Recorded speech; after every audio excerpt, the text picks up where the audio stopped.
ওসমান হাদির লেখাটি আমার ভালো লেগেছে অনেক বেশি। আমায় ছিঁড়ে খাও হে শকুন,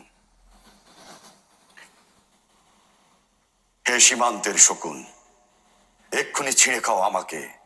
হে আটলান্টিক ইরিগল, শিগগির খুবলে খাও আমাকে।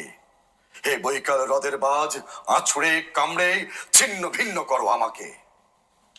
আমার রক্ত রসে শুধু অসহায়ত্ব আর অভাব।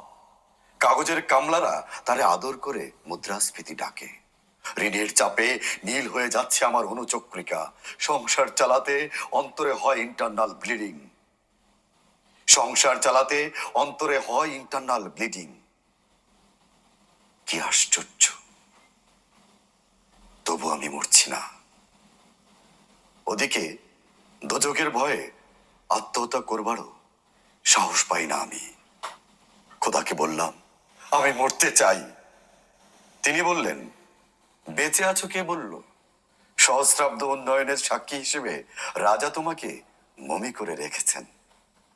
বাজারে দীর্ঘশ্বাস ফেললে নাকি রাজ্যের ভীষণ বদনাম হয়।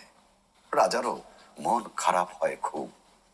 কোতোয়ালরা ফরমান জারি করেছে আমাকে সারাক্ষণই হাসতে হবে, নইলে দেশি কুকুর ও বিদেশি মাগুরকে এক বেলা ভালো মন্দ খাওয়ানো হবে আমার মাংস দিয়ে।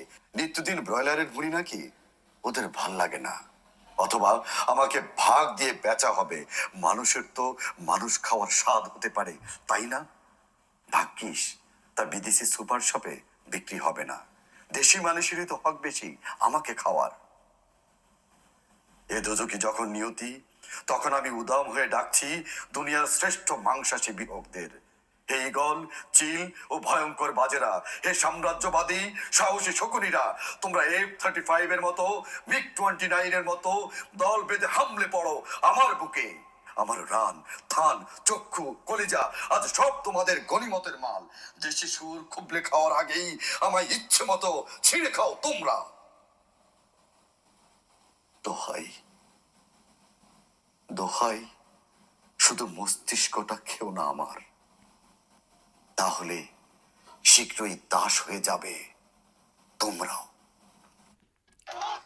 এটা হলো আমাদের ওসমান হাদি ভাইয়ের লেখা একটা কবিতা।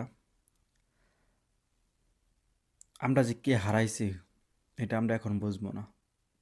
ওসমান হাদি ভাইকে আমি চিনি না ব্যক্তিগতভাবে।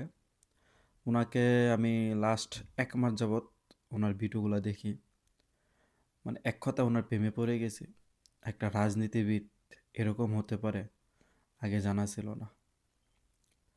আফসোস, ওনার মতো একজন মানুষ আমরা হারিয়ে ফেলেছি। ভালো থাকবেন ভাই, ওপারে।